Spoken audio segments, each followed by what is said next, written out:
लेकिन मनुष्य का कल्याण नहीं हुआ।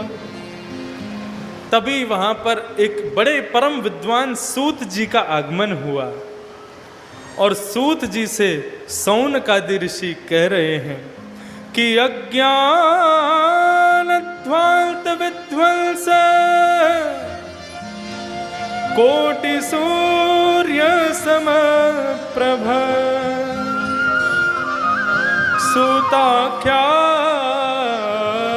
कथा सारम मम कर्ण रसायनम। हे प्रभु, आप हमारे हृदय के अंधकार को दूर करने के लिए 100 करोड़ सूर्यों के समान हो। हमारे अंधकार को दूर कीजिए। बंधुओं, एक बात ध्यान रखना, दुनिया में कभी अंधकार होगा तो सूर्य उदय होने पर वो अंधकार दूर हो जाएगा। कमरे में कभी अंधकार होगा तो लाइट ऑन करने पर वो अंधकार दूर हो जाएगा। लेकिन कभी मन में अंधकार हो गया, लाइट जला लो, कितना भी सूरज में पड़ लेना, वो अंधकार दूर नहीं होगा। वो कैसे दूर होगा? यहां दूर होगा। कथा में आके बैठ जाना, अंदर से अच्छा लगने लगे तो सोच लेना हृदय का अंधकार दूर हो रहा है। अपने हृदय के अंधकार को दूर करने के लिए श्रीमद् भागवत जी करोड़ों सूर्यों के समान तेजवान हैं, जो हमारे हृदय के अंधकार को भी दूर कर देते हैं।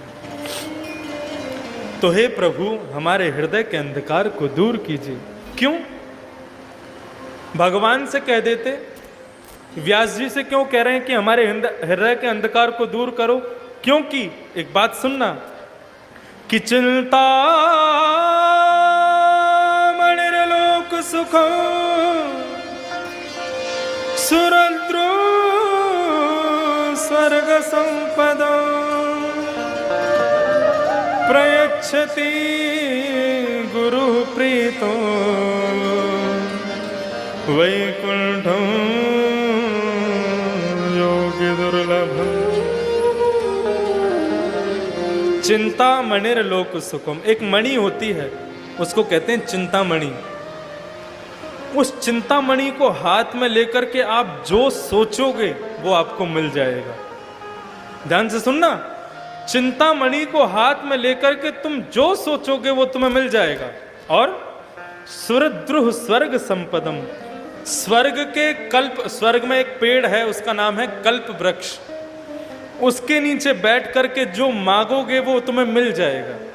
लेकिन प्रयच्छति गुरु प्रीतो वैकुंठम योगी दुर्लभम, कथा सुनाने वाला या फिर हमारा गुरु यदि हमसे प्रसन्न हो जाए तो हमें क्या मिलेगा? प्रयच्छति गुरु पीठो वैकुंठम योगी दुर्लभम। बड़े बड़े योगियों को भी दुर्लभ जो भगवान का वैकुंठ है, वो वैकुंठ गुरु के प्रसन्न होने से मिल जाता है। इसलिए प्रयच्छति गुरु प्रीतो वैकुंठम योगी दुर्लभम। इसलिए प्रभु आप बताइए, इस कलयुग में ऐसा क्या करें कि जिससे हृदय का अंधकार दूर हो जाए? तो सूत जी कह रहे हैं कि प्रीति सोनक चित्ते ते यतो विच्मी विचार्य च सर्व सिद्धांत निष्पन्नम संसार भयनाशनम कालव्याल मुखग्रास त्रास निर्णास है तबे श्रीमद्भागवतम शास्त्रम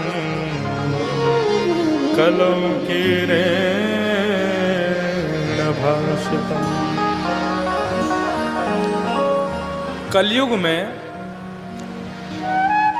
मनुष्य का जन्म कैसा है? कालव्याल मुखग्रास। एक सांप है ना, सांप होता है ना, सांप, स्नेक,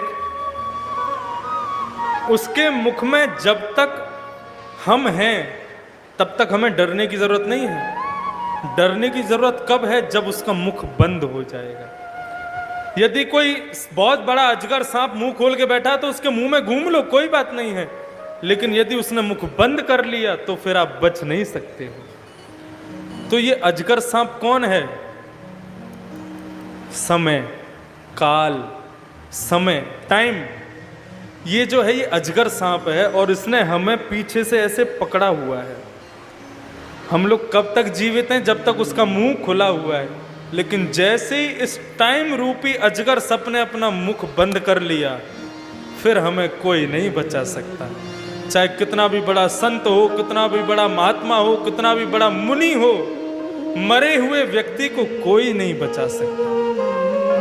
भागवत जी कहती हैं मरने वाले को मैं भी नहीं बचा सकती, लेकिन हां उसकी मृत्यु को सार्थक मैं बना सकती हूं। और ये मृत्यु सार्थक कैसे बनेगी? अंतिम श्वास में भगवान का नाम निकल जाए तो हमारी ये मृत्यु सार्थक हो जाए। वैकुंठ दो लोग जाते हैं, दो लोगों को भगवान की प्राप्ति होती है मरने के बाद। आज सुन लो शांति से, क्योंकि हम सब लोग क्या चाहते हैं? जितने दिन जीवित रहें तो खुशी से रहें और मर जाएं तो भगवान को पालें। यही चाहते हैं ना सब लोग। जितने दिन जिंदा रहें, खुशी खुशी रहें और मर जाएं तो भगवान की प्राप्ति हो जाए। इतना आसान थोड़ा ही है, बहुत मेहनत करनी पड़ती है भैया इसके लिए। तो श्रीमद् भागवत जी कहती हैं दो लोगों को भगवान की प्राप्ति होती है। सुन लो किस किस को होती है। एक तो वो जो अपने देश के लिए सीमा पर जाकर के अपने प्राणों को गवा देते हैं, उनको भगवान की प्राप्ति होती है। और दूसरे कौन? जो अंतिम श्वास में भगवान का नाम लेकर के मर जाते हैं, उनको भगवान की प्राप्ति हो। तीसरा कोई नहीं है। ये दो लोग हैं जिनको भगवान मिलते हैं। अब सोच लो हम कौन सी कैटेगरी में आते हैं? भगवान का नाम वाम तो हमारे मुख से निकलता नहीं है। हम लोग चाहते हैं जितने दिन रहें खुशी खुशी रहें और जब मर जाएंगे तो भगवान का नाम ले देंगे। ऐसे थोड़ी निकल जाता है भगवान का नाम।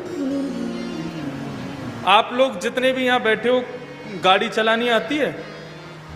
जब हम गाड़ी चलाना सीखते हैं, नए नए गाड़ी चलाना शुरू करते हैं, तो गाड़ी में यदि कोई और बैठा होता है, यदि वो बात कर रहा हो तो उससे चुप रहे भाई, अभी गाड़ी चला रहा हूं, तू बोल मत मुझसे, अभी कहीं ठुक जाएगी गाड़ी नहीं तो। लेकिन चलाते चलाते चलाते चलाते इतनी प्रैक्टिस हो जाती है, फिर आप खुद भी फोन पर बात करते हुए गाड़ी चला सकते हो। कैसे? क्योंकि practice makes man perfect. Practice से आदमी परफेक्ट हो जाता है। हमारी माताएं बहनें जब रोटी बनाना सीखती हैं तो पहले तो कभी भारत का नक्शा बनता है, कभी कहीं का नक्शा बनता है, कभी कुछ बन जाता है, लेकिन बनाते बनाते बनाते बनाते इतनी हैबिट हो जाती है, कहीं और देख के भी बनाएंगी तो वो रोटी गोल ही बनती है। तो फिर ऐसे ही भजन है भैया। यदि जीवन भर नहीं गाओगे और सोचोगे अंतिम श्वास जब आएगी तब ले लूंगा, फिर नहीं निकलेगा। वो तो शुरू से ही प्रैक्टिस करनी पड़ेगी भगवान नाम की, तो अंतिम श्वास निकलेगी तो अपने आप ही हमारे मुख से भगवत नाम निकल जाएगा। श्रीमद् भागवत कहती है मरने से तुम्हें कोई नहीं बचा सकता, लेकिन मरने का जो डर हमारे अंदर है उसको निकाल दो। जैसे जीवन में सांस जरूरी है, जीवन में पानी जरूरी है, जीवन में भोजन जरूरी है, ऐसे ही जन्म लिया है तो मृत्यु भी जरूरी है। सबको मरना है। ऐसी श्रीमद् भागवत उस मृत्यु के भय से हमें दूर करती है। डरना क्यों? मरते हम नहीं, मरता ये हमारा शरीर है। हम तो आत्मा है, हम तो परमात्मा में विलीन हो जाते हैं। बंधुओं, श्रीमद् भागवत जो है ना, दो चीजें ऐसी हैं जो हम मनुष्यों को मिली हैं लेकिन देवताओं को भी नहीं मिली। कौन कौन सी? पहली है श्रीमद् भागवत की कथा और दूसरी है दूध से बनने वाली छाछ। ये छाछ आप लोग पीते हो? छाछ, मठा, ये दो चीज देवताओं को भी दुर्लभ है। तक्रम सक्रस्य दुर्लभ। तक्रम कहते हैं छाछ को, सक्रम कहते हैं देवताओं को, दुर्लभ कहते हैं नहीं मिलता। ये छाछ देवताओं को नहीं मिलती और भागवत की कथा भी देवताओं को नहीं मिलती। जब परीक्षित जी महाराज को सुखदेव जी श्रीमद् भागवत की कथा सुना रहे थे, स्वर्ग में देवताओं ने सुना ये इतनी सुंदर कथा कहां चल रही है। बोले अरे पृथ्वी में परीक्षित को श्री सुखदेव जी कथा सुना रहे हैं। देवताओं ने कहा क्यों सुना रहे हैं? बोले क्योंकि परीक्षित को 7 दिन में मरने का श्राप मिला इसलिए सुना रहे हैं। तो देवताओं ने पता है क्या किया? स्वर्ग का अमृत कलश लेकर के आ गए और कहने लगे ये अमृत पिला देंगे परीक्षित को तो 7 दिन में मरेगा नहीं, और भागवत की जो कथा है ये हम लोग सुन लेंगे। अब जैसे ही महाराज देवता आए अमृत का कलश लेकर के, सुखदेव जी ने कहा हाँ भाई, आज इतने सारे देवताओं का कैसे आगमन हुआ हमारे यहां? बोले महाराज आपके इस परीक्षित को 7 दिन में मरने का श्राप लगाया है ना, इसीलिए भागवत सुना रहे हो ना? बोले हाँ। बोले काम करो ना। बोले क्या? ये स्वर्ग का अमृत इसको पिला दो, उससे ये अमर हो जाएगा, फिर ये मरेगा नहीं। और जो भागवत की कथा आप इस परीक्षित को सुना रहे हो वो हमें सुना दो।